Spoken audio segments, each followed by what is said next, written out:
बिहार में देखें तो फिर से वैकेंसी निकाली गई है दरोगा पद के लिए। ठीक है, यहाँ पर जैसा कि देख रहे हैं इसका ऑफिशियली वेबसाइट खोले हुए हैं बीपीएसएससी।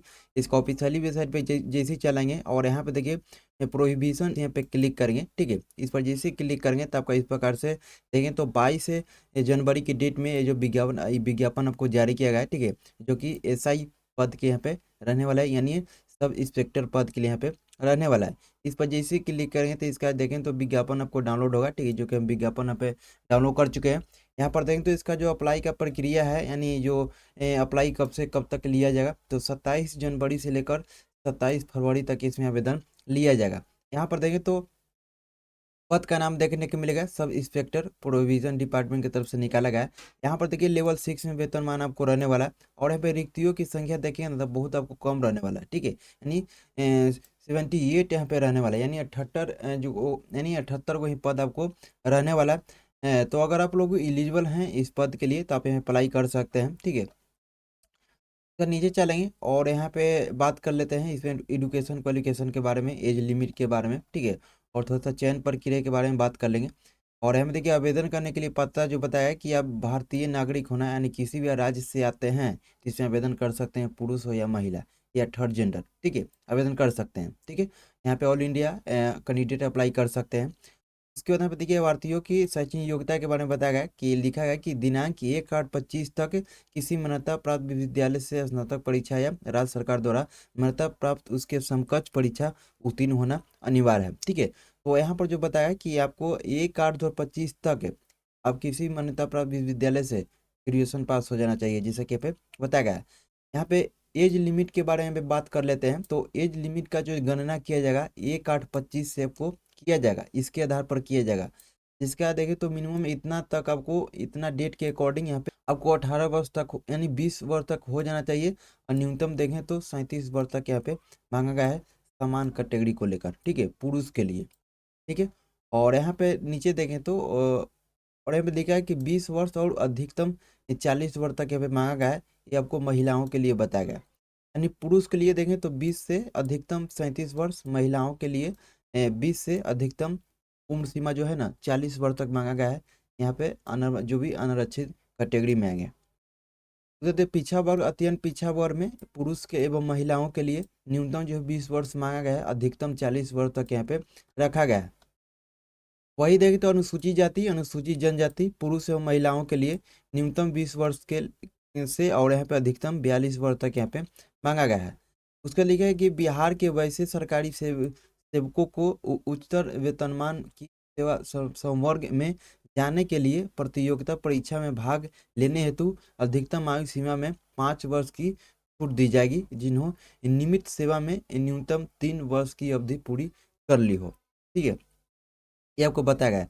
यहाँ पे नीचे आएंगे तो ये आपका बात कर लिए यहाँ पर एज लिमिट के बारे में अपने अकॉर्डिंग देख लेंगे। अगर इतना आपका एज है, इसके अकॉर्डिंग आपका एज बच रहा है तो यहाँ पे अप्लाई कर सकते हैं। यहाँ पे बात करते हैं भारतीयों का शरीर मापदंड के बारे में। यहाँ पर देखिए आपको जैसे कि जो भी है, जैसा कि आप लोग का जानते हैं कि जो भी बिहार पुलिस में भर्ती लिया जाता है तो सबसे पहले एग्जाम लिया जाता है। एग्जाम लेने के बाद आप क्वालिफाई कर जाते हैं एग्जाम में, तो फिजिकल यानी शारीरिक परीक्षा के लिए आप एलिजिबल हो जाते हैं। तो देखिए ऊंचाई आपको लिया जाता है, सीना का नापा जाता है, और ठीक है, और वजन के लिए पे देखा जाता है। ठीक है, और अंक तब वहाँ के अंक जो है आपका दिया जाता है। ठीक है, ऊंचाई के लिए जैसे कि बताया गया है कि अनारक्षित जो भी जनरल कैटेगरी से आएंगे एवं पिछड़ा वर्ग पुरुष के लिए न्यूनतम 165 सेंटीमीटर मांगा गया है, यानी हाइट 165 सेंटीमीटर होना चाहिए। वही नहीं तो अत्यंत पिछड़ा वर्ग अनुसूचित जाति एवं अनुसूचित जनजाति पुरुष के लिए 160 सेंटीमीटर यहाँ पे मांगा गया है। और सभी वर्ग महिलाओं के लिए न्यूनतम 155 सेंटीमीटर मांगा गया है। सीना के लिए बताया गया है कि यहाँ पर देखिए बिना फुलाकर 81 सेंटीमीटर होना चाहिए, फुलाकर 86 सेंटीमीटर यहाँ पे होना चाहिए। समान कैटेगरी और पिछड़ा वर्ग एवं अत्यंत पिछड़ा वर्ग पुरुष के लिए यहाँ पे रखा गया है। ठीक है, तो यहाँ पे देखिए फुलाने के बाद सीना में कम से कम 5 सेंटीमीटर का अंतर आपको होना चाहिए। यानी देखिए बिना फुलाकर 81 मांगा गया है, और जब फुलाइएगा ना तो 5 सेंटीमीटर का अंतर आपको होना चाहिए। वही जोड़कर 86 यहाँ पे किया गया है। वही देखिए तो अनुसूचित जाति अनुसूचित जनजाति पुरुष के लिए बिना फुलाकर 79 सेंटीमीटर, फुलाकर 84 सेंटीमीटर यहाँ पे मांगा गया है। ठीक है, और महिलाओं के लिए आपको यहाँ पे अलाउ नहीं है। ठीक है, और महिलाओं के लिए माफी नहीं किया जाएगा, जैसे कि बताया गया है। वजन जो बताया गया सभी वर्ग के महिलाओं उम्मीदवारों के लिए न्यूनतम वजन 48 किलोग्राम होना चाहिए, ठीक है। यानी जो भी लड़कियां हैं अप्लाई करेंगे, ठीक है, उनका जो वजन जो है 48 किलो यहाँ पे होना चाहिए। और यहाँ पे किन्नर, एक कोथी, हिजरा, ट्रांसजेंडर, थर्ड जेंडर जो आते हैं के लिए सामाजिक न्याय एवं अधिकार, ये आपको तो ये जो प्रोसेस बताएगा उनके लिए, जो किन्नर, कोथी, हिजरा, ट्रांसजेंडर जो आते हैं उनके लिए यहाँ पे बताया गया। यहाँ पे देखिए नियुक्ति की प्रक्रिया बताया कि आपको सिलेक्शन किस प्रकार से लिया जाएगा। तो जैसा कि बताएं कि सबसे पहले यहाँ पे लिखित परीक्षा को लिया जाएगा, ठीक है। अगर लिखित परीक्षा में क्वालिफाई कर जाते हैं उसके बाद आपका फिजिकल यहाँ पे लिया जाएगा, ठीक है। जैसा कि बताया कि आवेदन पत्रों के संग्रहण के उपरांत आवेदन पत्रों की समीक्षा की जाएगी एवं जिन अभ्यर्थियों के आवेदन पत्र सही पाए जाएंगे उनके लिए लिखित प्रतियोगिता परीक्षा का आयोजन किया जाएगा, ठीक है। लिखित परीक्षा के 2 चरण में होगी, यथा प्रारंभिक एवं मुख्य परीक्षा। लिखित परीक्षा के सभी पत्र बहुविकल्पीय प्रश्नों पर आधारित होगा। जैसे कि बताया कि आपकी परीक्षा जो है वो 2 चरण में लिया जाएगा।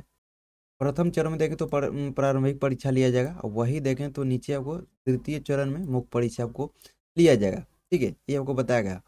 यहाँ पे नीचे आएंगे तो और भी यहाँ पे जानकारी दिया गया है। और यहाँ पे देखिए दौड़ के बारे में बात कर लेते हैं। सभी कोटि पुरुष के लिए ये 1.6 किलोमीटर की दौड़ आपको करना है, जो कि समय रखा जाएगा 6 मिनट 30 सेकेंड यहाँ पे रखा जाएगा, ठीक है। और सभी कोटि महिलाओं के लिए 1 किलोमीटर दौड़ना है, जो कि इसको 6 मिनट आपको रखा गया है, ठीक है। ऊंची कूद में देखें तो बताया गया है कि सभी कोटि पुरुष के लिए 4 फीट से कम कूदने वाले पुरुष भारतीयों के लिए यहाँ पर जिसे बताया कि असफल घोषित किया जाएगा।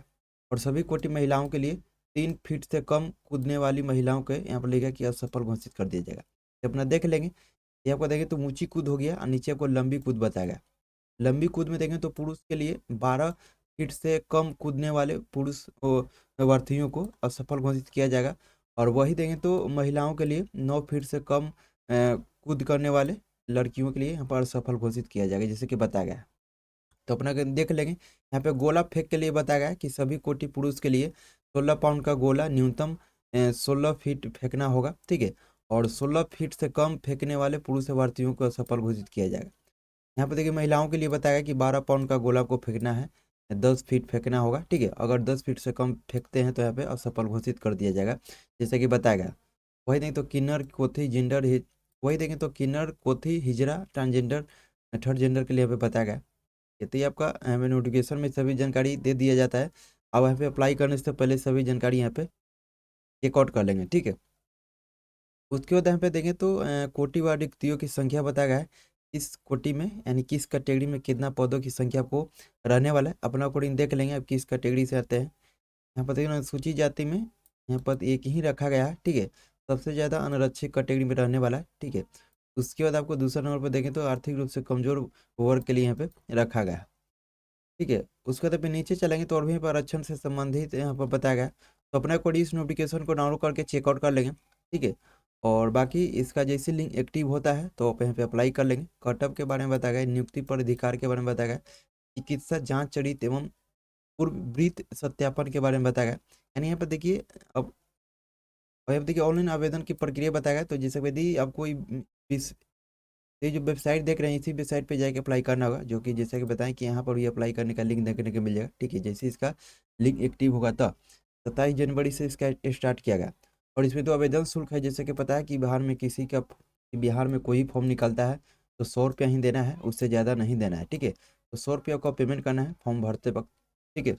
पेमेंट करने के लिए debit card, credit card, UPI, net banking के माध्यम से, ऑनलाइन के माध्यम से कर सकते हैं। इसमें कोई आपको दिक्कत वाली बात नहीं। तो यहाँ पर सभी जानकारी बताया गया, तो अपना अकाउंट चेकआउट कर लेंगे डाउनलोड करके। यहाँ पे डाउनलोड करने के लिए जैसा कि बताएं कि यहाँ पे वेबसाइट पे चलेंगे बीपीएसएससी का प्रोहिबिशन डिपार्टमेंट वाला यहाँ पे टैब में जाएंगे, यहाँ पर क्लिक करेंगे। 22 जनवरी की डेट में आपको नोटिफिकेशन देखने को मिलेगा, एडवर्टाइजमेंट नंबर 03/26।